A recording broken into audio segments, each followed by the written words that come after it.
नमस्कार दर्शक बंधु शुभ सकाळ। आज हूँ जुलाई मास 7 तारीख मंगलवार। चलतु नजर पकेबा आज दिन राज्य और देश विदेशर 20टी गुरुत्वपूर्ण खबर पर। ता पूर्व जदि आपण चैनल नुआ करी अछंती तेबे वीडियोटी को गोटे लाइक और शेयर करने सह चैनल को सब्सक्राइब करी आपण केउ जिल्लार वीडियो को देखुचंती ताहा जणांतु। आज प्रथम खबर पीएफ धारी आसी बड़ अपडेट एणिकी करें वेबसाइट पोर्टाल जरिए यूएनए एक्टिवेशन। पीएफ धारी आसी बड़ अपडेट कर्मचारी भविष्य निधि संगठन बा ईपीएफओ पक्षर यार यूनिफाइड मेंबर पोर्टाल रे गोटे बड़ धरणर परिवर्तन करा जायछि। निकटरे सिस्टम अपग्रेड हेबा परे ईपीएफओ निजर ऑनलाइन सेवा गुड़िक किछि नुआ नियम लागू करिछि। एबे पीएफ अकाउंटधारी यूएनए एक्टिवेशन एवं नुआ यूएनए जेनेरेट करिवार प्रक्रिया संपूर्ण बदली जाइछि। एणिकी कौन कर्मचारी सीधासलख पोर्टाल माध्यम निजर यूएनए एक्टिवेट करें नहीं। तेबे आहुरी अनेक किछि परिवर्तन होइछि। पूर्वर पीएफ सदस्य माने ईपीएफओ पोर्टाल को जाई निजर मोबाइल नंबर एवं ओटीपी माध्यम बहुत सहजरे निजर यूएनए एक्टिवेट करुथिले, किंतु वर्तमान सुविधा को पोर्टाल रु संपूर्ण भाव हटाई दिया जाइछि। एणिकी पोर्टाल केवल लॉगिन एवं अन्य अकाउंट परिचालन कार्य सीमित रहिबो। परवर्ती खबर रथयात्रा पूर्व मोहनों तागिद एथर लगाइले कटकणा। विश्व प्रसिद्ध पवित्र घोषयात्रा पूर्व मुख्यमंत्री मोहन माझी तागिद गतथर रथयात्रा भिड़ जो घटी अघटन और अव्यवस्था सरकार एथर बड़ शिक्षा नहीं। पुराणा भूल को सुधारी चलित वर्ष सुरक्षा श्रृंखला उपर सबुठ अधिक गुरुत्व दि जाइए। मुख्यमंत्री सीधासलख पुरी जिलापाल को कड़ा निर्देश देते जे एथर रथयात्रा मन इच्छा कर्डन पास बंटा को संपूर्ण बारण करा जिवो। केवल महाप्रभु सेवा और नीतिकांति सीधासलख निहित थिबा सेवायतों ही पास मिल। रथयात्रा पूर्व मोहनों तागिद पुराणा भूल शिखिले सरकार एथर लगाइले कटकणा। जिलापाल को दिले कड़ा निर्देश। विश्व प्रसिद्ध पवित्र रथयात्रा चलित वर्ष राज्य सरकार श्रृंखला सुरक्षा उपर सबुठ अधिक गुरुत्व दि जाइछि। गतथर भिड़ जो घटी अघटन और अव्यवस्था सरकार बड़ शिक्षा नहीं। एणु एथर मुख्यमंत्री मोहन माझी पुरी जिलापाल को कड़ा निर्देश देते। सरकार निष्पत्ति जो रथर निकटरे अनावश्यक भिड़ को एड़ाई पार एवं श्रद्धालु मैंने शांति श्रृंखलार सह महाप्रभु दर्शन करेंगे। परवर्ती खबर 81,000 रु अधिक पेंशनभोगी आधार बैंक लिंक बाकी जिलापाल को तत्पर होगा निर्देश। एनएसपी जातीय सामाजिक सहायता कार्यक्रम पेंशनभोगी आधार बैंक संयोग कार्य राज्य में उल्लेखनीय अग्रगति होइछि। तथापि एवं सुधा 81,226 जन हिताधिकारी आधार संयोग बाकी रही राज्य सरकार समस्त जिलापाल को पुणी थे तुरंत पदक्षेप नेबाकू कहिसंती। परवर्ती खबर एसआईआर कटिले 20 लाख गंजाम बाद पड़ते सर्वाधिक 2,07,624 भोटर। 2024 मसीहा निमंते स्वतंत्र सघन संशोधन प्रक्रिया आधार रे ट्राफ इलेक्ट्रोल रोल प्रकाश पाई। सबुठ आश्चर्यर कथा ए प्रक्रिया राज्यर प्राय 20 लाख अधिक नाम भोटर तालिकार काटी दि जाइतिबारु राज्य मुख्य निर्वाचन अधिकारी सूचना देते। गंजाम जिल्लार बाद पड़ते सर्वाधिक 2,07,624 भोटर। द्वितीय रही कटक। यह जिलार बाद पड़ते 1,55,164 जन भोटर।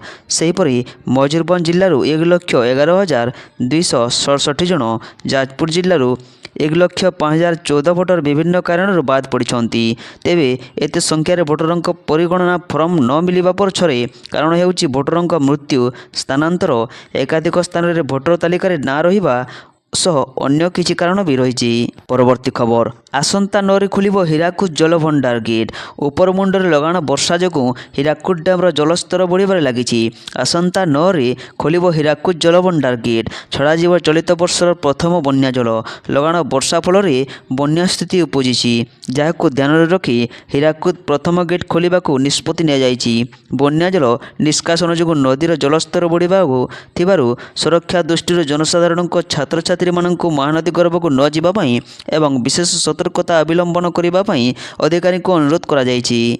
परवर्ती खबर रेल यात्री जरूरी खबर ट्रैक नवीकरण खोर्धा रोड डिविजन रे 8टी मेमो ट्रेन बातिल। जदि आपण आगामी दिन में ट्रेन जोगे यात्रा करने को योजना करछंती तेबे स्टेशन बाहर पूर्व निजर ट्रेन समय और स्थिति निश्चय जांच कर नियंतु। कारण पूर्वतट रेलपथ अधीन खोर्धा रोड रेल मंडल ପକ୍ଷରୁ ସୁରକ୍ଷା ଦୃଷ୍ଟିକୋଣରୁ 8ଟି ମେମୁ ଟ୍ରେନ୍କୁ ବାତିଲ କରାଯାଇଛି।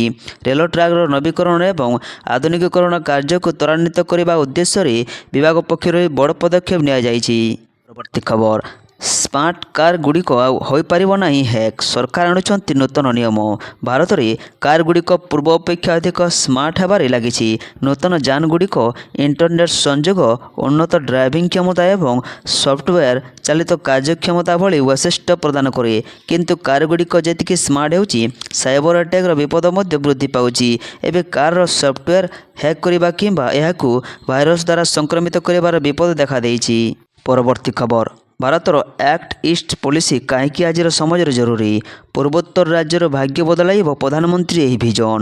ପ୍ରଧାନମନ୍ତ୍ରୀ ନରେନ୍ଦ୍ର ମୋଦି 3 ଦେଶ ଯଥା ଇଣ୍ଡୋନେସିଆ, ଅଷ୍ଟ୍ରେଲିଆ ଏବଂ ନ୍ୟୁଜିଲାଣ୍ଡ ଗସ୍ତରେ ବାହାରିଛନ୍ତି। ଆସନ୍ତା 11 ଜୁଲାଇ ପର୍ଯ୍ୟନ୍ତ ଚାଲିବାକୁ ଥିବା ଏହି ଗସ୍ତ ଭାରତର ବୈଦେଶିକ ନୀତି ପାଇଁ ବେଶ୍ ଗୁରୁତ୍ୱପୂର୍ଣ୍ଣ ବୋଲି କୁହାଯାଉଛି, କାରଣ ଏହି ଗସ୍ତ ମାଧ୍ୟମରେ ଭାରତର ନିଜର ଆକ୍ଟ ଇଷ୍ଟ ପଲିସିକୁ ଆହୁରି ଗତିଶୀଳ କରିବାକୁ ଯାଉଛି। ପରବର୍ତ୍ତୀ ଖବର, ଶ୍ରୀରାମ ମନ୍ଦିର ଚାନ୍ଦା ଚୋରି ଘଟଣା, ଚମ୍ପତ ରାୟ ଏବଂ ଅନିଲ ମିଶ୍ରାଙ୍କ ଇସ୍ତଫା ଗୃହୀତ। ଶ୍ରୀରାମ ମନ୍ଦିରରେ ଚାନ୍ଦା ଚୋରି ହେବା ଅଭିଯୋଗ ପରେ ସମ୍ପାଦକ ଚମ୍ପତ ରାୟଙ୍କ ଇସ୍ତଫା ଗୃହୀତ ହୋଇଛି। ଘଟଣା ସାମ୍ନାକୁ ଆସିବା ପରେ ସମ୍ପାଦକ ପଦରୁ ଇସ୍ତଫା ଦେଇଥିଲେ। ଏହା ସହିତ ଅନିଲ ମିଶ୍ରାଙ୍କ ଇସ୍ତଫା ଗ୍ରହଣ କରାଯାଇଛି। ଚମ୍ପତ ରାୟଙ୍କ ଇସ୍ତଫା ପରେ ବଜରଙ୍ଗ ବର୍ଗାଙ୍କୁ ପରବର୍ତ୍ତୀ ସାଧାରଣ ସମ୍ପାଦକ ପଦ ମିଳିବା ସମ୍ଭାବନା ରହିଛି। ଶ୍ରୀ ରାମ ଜନ୍ମଭୂମି ଟ୍ରଷ୍ଟର ବୈଠକ ମଣି ରାମଦାସ ଛାଉଣୀରେ ହେବାର ଥିଲା, କିନ୍ତୁ ସୁରକ୍ଷା କାରଣରୁ ବୈଠକ ସ୍ଥାନ ବଦଳା ଯାଇଥିଲା। ଏବେ ଏହା ରାମ ମନ୍ଦିର ପରିସରରେ ହେଉଛି। ବୈଠକ ଚମ୍ପତ ରାୟ, ମହାସଚିବ ଅନିଲ ମିଶ୍ରଙ୍କ ଟ୍ରଷ୍ଟଙ୍କ ଇସ୍ତଫା ଗୃହୀତ ହୋଇଛି। ପରବର୍ତ୍ତୀ ଖବର, ଗଳ୍ପ ଛାଡ଼ି ଆମେରିକା ମୁହାଁ ଭାରତ, ରନ୍ଧନ ଗ୍ୟାସ୍ ସଙ୍କଟ ଏଡ଼ାଇବାକୁ ସରକାରଙ୍କ ବଡ଼ ମାଷ୍ଟର ପ୍ଲାନ୍। ଭବିଷ୍ୟତର ଶକ୍ତି ନିରାପତ୍ତା ଏବଂ ଘରୋଇ ବଜାରରେ ଗ୍ୟାସ୍ ଯୋଗାଣକୁ ଅଧିକ ସୁଦୃଢ଼ କରିବା ପାଇଁ ଭାରତ ଏକ ବଡ଼ ରଣନୀତି ପ୍ରସ୍ତୁତ କରିଛି। ଏଲ୍‌ପିଜି ଆମଦାନୀ ପାଇଁ କେବଳ ଉପସାଗରୀୟ ଅର୍ଥାତ୍ ଗଲ୍ଫ ଦେଶଗୁଡ଼ିକ ଉପରେ ନିର୍ଭର କରି ଏବେ ଆମେରିକା ବ୍ୟାପକ ମାତ୍ରାରେ ଗ୍ୟାସ୍ କିଣିବାକୁ ସରକାର ଯୋଜନା କରିଛନ୍ତି। ଆମେରିକାରୁ ଏଲ୍‌ପିଜି ଆମଦାନୀକୁ ଦ୍ୱିଗୁଣିତ କରିବା ସହିତ ଦେଶରେ ଏକ 30 ଦିନିଆ ଷ୍ଟ୍ରାଟେଜି ଏଲ୍‌ପିଜି ରିଜର୍ଭ ଜରୁରୀକାଳୀନ ଗ୍ୟାସ୍ ଭଣ୍ଡାର ପ୍ରତିଷ୍ଠା କରିବାର ଏହି ମାଷ୍ଟର ପ୍ଲାନ୍ ଏକ ପ୍ରମୁଖ ଅଂଶ। ପରବର୍ତ୍ତୀ ଖବର, ପ୍ରବଳ ବର୍ଷା ପାଇଁ ସୁବର୍ଣ୍ଣପୁରରେ ଶିକ୍ଷାନୁଷ୍ଠାନ ଛୁଟି ଘୋଷଣା। ଆଇଏମ୍‌ଡି ଦ୍ୱାରା ଜାରି ହୋଇଥିବା ପ୍ରବଳ ବର୍ଷା ସତର୍କତାକୁ ଦୃଷ୍ଟିରେ ରଖି ଓଡ଼ିଶାର କିଛି ଜିଲ୍ଲାର ସମସ୍ତ ଶିକ୍ଷାନୁଷ୍ଠାନ ବନ୍ଦ କରାଯାଇଛି। ପ୍ରବଳ ବର୍ଷାକୁ ଦୃଷ୍ଟିରେ ରଖି ଜିଲ୍ଲାପାଳ ନିଷ୍ପତ୍ତି ନେଇଛନ୍ତି। ଆଜି ସୁବର୍ଣ୍ଣପୁରର ସମସ୍ତ ଶିକ୍ଷାନୁଷ୍ଠାନ ବନ୍ଦ ରହିବା ନେଇ ବଡ଼ ନିଷ୍ପତ୍ତି ନିଆଯାଇଛି। ସ୍କୁଲ, କଲେଜ ଏବଂ ଅଙ୍ଗନବାଡ଼ି କେନ୍ଦ୍ର ବନ୍ଦ ରଖିବାକୁ ଜିଲ୍ଲାପାଳ ନିର୍ଦ୍ଦେଶ ଦେଇଛନ୍ତି। ପରବର୍ତ୍ତୀ ଖବର, କେନ୍ଦ୍ର ସରକାରଙ୍କ ବଡ଼ ନିଷ୍ପତ୍ତି, ପ୍ରାକୃତିକ ଗ୍ୟାସ୍ ଯୋଗାଣ ଉପରୁ ହଟିଲା କଟକଣା। ଆମେରିକା ଇରାନ ମଧ୍ୟରେ ଯୁଦ୍ଧବିରତି ରାଜିନାମା କାର୍ଯ୍ୟକାରୀ ହେବା ପରେ ହର୍ମୁଜ ପ୍ରଣାଳୀରେ ଏଲ୍‌ଏନ୍‌ଜି ଯୋଗାଣରେ ଉନ୍ନତି ଆସିଛି। ଏହାକୁ ନଜରରେ ରଖି ପ୍ରାକୃତିକ ଗ୍ୟାସ୍ ଯୋଗାଣ ଉପରେ ଗତ ମାର୍ଚ୍ଚ ମାସରେ ଲଗାଯାଇଥିବା ଜରୁରୀକାଳୀନ କଟକଣାକୁ ପେଟ୍ରୋଲିୟମ ଏବଂ ପ୍ରାକୃତିକ ଗ୍ୟାସ୍ ମନ୍ତ୍ରଣାଳୟ ପକ୍ଷରୁ ହଟାଇ ଦିଆଯାଇଛି। ପରବର୍ତ୍ତୀ ଖବର, ମୁଖ୍ୟମନ୍ତ୍ରୀ ସହରୀ ବିକାଶ ଯୋଜନା ଅଧୀନରେ 494ଟି ସହରାଞ୍ଚଳ ବିକାଶର ପ୍ରକଳ୍ପର ଶୁଭାରମ୍ଭ। ଓଡ଼ିଶାର ସହରଗୁଡ଼ିକରେ ସହରାଞ୍ଚଳ ଭିତ୍ତିଭୂମିକୁ ସୁଦୃଢ଼ କରିବା ଏବଂ ନାଗରିକଙ୍କ ଜୀବନଧାରଣ ମାନରେ ସୁଧାର ଆଣିବା ଦିଗରେ ଏକ ବଡ଼ ପଦକ୍ଷେପ ସ୍ୱରୂପ ଗୃହ ନିର୍ମାଣ, ନଗର ଉନ୍ନୟନ ଏବଂ ସରକାରୀ ଉଦ୍ୟୋଗ ମନ୍ତ୍ରୀ ଡାକ୍ତର କୃଷ୍ଣଚନ୍ଦ୍ର ମହାପାତ୍ର ଆଜି ମୁଖ୍ୟମନ୍ତ୍ରୀ ସହରୀ ବିକାଶ ଯୋଜନା ଅଧୀନରେ 37ଟି ପୌରାଞ୍ଚଳରେ 494ଟି ନଗର ଉନ୍ନୟନ ପ୍ରକଳ୍ପର ଉଦ୍ଘାଟନ ଓ ଶିଳାନ୍ୟାସ କରିଛନ୍ତି। ପରବର୍ତ୍ତୀ ଖବର, ପ୍ରବଳ ବର୍ଷାକୁ ଖାତିର କଲେଣି ଅମିତାଭଙ୍କ ଫ୍ୟାନ୍, ଜଲସା ବାହାରେ ଭିଡ଼ ଦେଖି ଭାବୁକ ସୁପରଷ୍ଟାର ବିଗ୍ ବି। ମାୟାନଗରୀ ମୁମ୍ବାଇରେ ପୁଣି ଥରେ ମୌସୁମୀ ବର୍ଷାର ତାଣ୍ଡବ ଦେଖିବାକୁ ମିଳିଛି। ପ୍ରବଳ ବର୍ଷା ଯୋଗୁଁ ସାରା ସହର ଜଳବନ୍ଦୀ ହୋଇପଡ଼ିଥିବା ବେଳେ ଲୋକଙ୍କ ଜୀବନଯାତ୍ରା ସମ୍ପୂର୍ଣ୍ଣ ଅସ୍ତବ୍ୟସ୍ତ ହୋଇଯାଇଛି। ସ୍ଥିତି ଏପରି ହୋଇଛି ଯେ ବର୍ଷା ପାଣି ଏବେ ସାଧାରଣ ଜନତାଙ୍କଠାରୁ ଆରମ୍ଭ କରି ବଲିଉଡର ବଡ଼ ବଡ଼ ସେଲିବ୍ରିଟିଙ୍କୁ ମଧ୍ୟ ନାକେଦମ କଲାଣି। ପରବର୍ତ୍ତୀ ଖବର, ଫୁଲୁରି ତେଲ ଲାଗି ପରେ ଶ୍ରୀମନ୍ଦିର ଅଣସର ପିଣ୍ଡିରେ ଶ୍ରୀବିଗ୍ରହଙ୍କୁ ଓଷ ଲାଗି ଆରମ୍ଭ। ଦଇତାପତିଙ୍କ ସେବାରେ ଜ୍ୱରକୁ ଧୀରେ ଧୀରେ ସୁସ୍ଥ ହେଉଛନ୍ତି ଦାରୁବ୍ରହ୍ମ। ଫୁଲୁରି ତେଲ ଲାଗି ପରେ ଶ୍ରୀମନ୍ଦିର ଅଣସର ପିଣ୍ଡିରେ ଶ୍ରୀବିଗ୍ରହଙ୍କୁ ଓଷ ଲାଗି ଆରମ୍ଭ ହୋଇଛି। ରାଶି ତେଲ ସହ ଝୁଣା ଗୁଣ୍ଡର ମିଶ୍ରଣ ହେଉଛି ଓଷ। ଶୁଦ୍ଧସୁଆରଙ୍କ ଦ୍ୱାରା ପ୍ରସ୍ତୁତ ହୋଇଥାଏ ଓଷ। ଏହି ଓଷ ନୀତି 3 ଦିନ ଧରି ଚାଲିବ।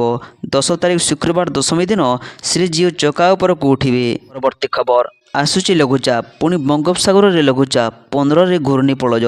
ଲଘୁଚାପ ପ୍ରଭାବରେ 3 ଦିନ ହେଲା ସାରା ରାଜ୍ୟରେ ଲଗାଣ ବର୍ଷା ହେଉଛି।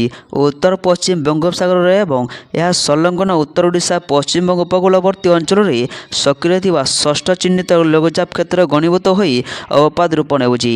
ଏହାର ବର୍ତ୍ତମାନ ବାଲେଶ୍ୱରଠାରୁ ଦକ୍ଷିଣ ଦକ୍ଷିଣ ପୂର୍ବ, ଚାନ୍ଦବାଲିଠାରୁ ଉତ୍ତର ପୂର୍ବ ଏବଂ ପଶ୍ଚିମବଙ୍ଗ ଦୀଘାଠାରୁ ଦକ୍ଷିଣ ପଶ୍ଚିମରେ ଅବସ୍ଥିତ ଅଛି। ତେବେ ଆଜିଠାରୁ ଅବପାତ ଦୁର୍ବଳ ହେବା ସହ ବର୍ଷାର ପରିମାଣ ଧୀରେ ଧୀରେ କମିବ ବୋଲି ପାଣିପାଗ ବିଭାଗ ସୂଚନା ଦେଇଛନ୍ତି। କିନ୍ତୁ ବର୍ଷାର ଏହି ଆଶ୍ୱସ୍ତି ବେଶୀ ଦିନ ରହିବ ନାହିଁ। ପରବର୍ତ୍ତୀ ଖବର, ପୁରୀକୁ ଗଡ଼ିବ 1100 ଟ୍ରେନ୍, ରେଳମନ୍ତ୍ରୀଙ୍କ ବଡ଼ ସୂଚନା। ନୂଆ ବର୍ଷରେ ଖୋଲିବ ଖୋର୍ଦ୍ଧା ବଲାଙ୍ଗୀର ନୂଆ ରେଳ ଲାଇନ୍। ରଥଯାତ୍ରାରେ ପୁରୀକୁ ଚାଲିବ 1100 ଟ୍ରେନ୍। ରଥଯାତ୍ରା ପାଇଁ ସ୍ୱତନ୍ତ୍ର ବ୍ୟବସ୍ଥା। ପୁରୀକୁ ଚାଲିବ 1100 ଟ୍ରେନ୍, ଯେଉଁଥିରେ 300ଟି ସ୍ପେଶାଲ ଟ୍ରେନ୍ ସହ 800ଟି ରଥଯାତ୍ରା ସ୍ପେଶାଲ ଟ୍ରେନ୍ ପୁରୀକୁ ଗଡ଼ିବ। ଏହାସହ 30,000 ଯାତ୍ରୀଙ୍କ ପାଇଁ ସ୍ୱଚ୍ଛ ସୁବିଧା, ଅଧିକ ଟିକେଟ୍ କାଉଣ୍ଟର ସାଙ୍ଗକୁ ପୁଲିସ କଣ୍ଟ୍ରୋଲ ବ୍ୟବସ୍ଥା ମଧ୍ୟ ହୋଇଥିବା ନେଇ ସୂଚନା ଦେଇଛନ୍ତି ରେଳମନ୍ତ୍ରୀ ଅଶ୍ୱିନୀ ବୈଷ୍ଣବ। ପରବର୍ତ୍ତୀ ଖବର, ସମସ୍ୟା ବନ୍ୟା ପରିସ୍ଥିତିର ସମୀକ୍ଷା କଲେ ରାଜସ୍ପ ମନ୍ତ୍ରୀ। ଚାଷ ଜମିର କ୍ଷୟକ୍ଷତି ଆକଳନ କରି କ୍ଷତିପୂରଣ ଦେବାକୁ ନିର୍ଦ୍ଦେଶ। ଓଡ଼ିଶାରେ ସମ୍ଭାବ୍ୟ ବନ୍ୟା ପରିସ୍ଥିତି ସମ୍ପୂର୍ଣ୍ଣ ନିୟନ୍ତ୍ରଣାଧୀନ ରହିଛି। ରାଜ୍ୟ ସରକାର ମୁକାବିଲା ପାଇଁ ସମ୍ପୂର୍ଣ୍ଣ ପ୍ରସ୍ତୁତ ଅଛନ୍ତି। ବୈତରଣୀ ନଦୀର ଉଚ୍ଚସ୍ତର ପରିସ୍ଥିତିର ସମୀକ୍ଷା କରି ରାଜସ୍ପ ବିପର୍ଯ୍ୟୟ ପରିଚାଳନା ମନ୍ତ୍ରୀ ସୁରେଶ ପୂଜାରୀ କହିଛନ୍ତି। ଏଥିସହ ଲଗାଣ ବର୍ଷାରେ କ୍ଷତିଗ୍ରସ୍ତ ଚାଷ ଜମିର କ୍ଷୟକ୍ଷତି ଆକଳନ କରି 24 ଘଣ୍ଟା ମଧ୍ୟରେ କ୍ଷତିପୂରଣ ଦେବାକୁ ରାଜସ୍ପ ମନ୍ତ୍ରୀ ନିର୍ଦ୍ଦେଶ ଦେଇଛନ୍ତି। ପରବର୍ତ୍ତୀ ଖବର, ବର୍ଷାରେ ବେହାଲ ଦିଲ୍ଲୀ, 15 ବିମାନ ଡାଇଭର୍ଟ। ଦିଲ୍ଲୀରେ ପ୍ରଥମ ପ୍ରବଳ ମୌସୁମୀ ବର୍ଷା ଆର୍ଦ୍ର ଗରମରୁ ଆଶ୍ୱସ୍ତି ଆଣିଥିବା ବେଳେ ପାଣି ଜମି ରହିବା ଯୋଗୁଁ ଟ୍ରାଫିକ୍ ଜାମ୍ ମଧ୍ୟ ହୋଇଛି। ପ୍ରବଳ ବର୍ଷା ସମୟରେ ଦ୍ୱାରକା ଏକ୍ସପ୍ରେସରେ ଅଣ୍ଡରପାସ୍ ପାଣିରେ ବୁଡ଼ି ଯାଇଥିଲା, ଯାହାଫଳରେ ଟ୍ରାଫିକ୍ ଜାମ୍ ହୋଇଥିଲା, ଯାହା ଦ୍ୱାରକା ଏକ୍ସପ୍ରେସକୁ ମଧ୍ୟ ପ୍ରଭାବିତ କରିଥିଲା। ଦିଲ୍ଲୀରେ ବର୍ଷା ଏବଂ ପ୍ରବଳ ପବନ ଯୋଗୁଁ 15ଟି ବିମାନର ଗତି ପରିବର୍ତ୍ତନ କରାଯାଇଛି, ଯେଉଁଥିରେ 5ଟି ଆନ୍ତର୍ଜାତୀୟ ଏବଂ 10ଟି ଘରୋଇ ବିମାନ ଅନ୍ତର୍ଭୁକ୍ତ।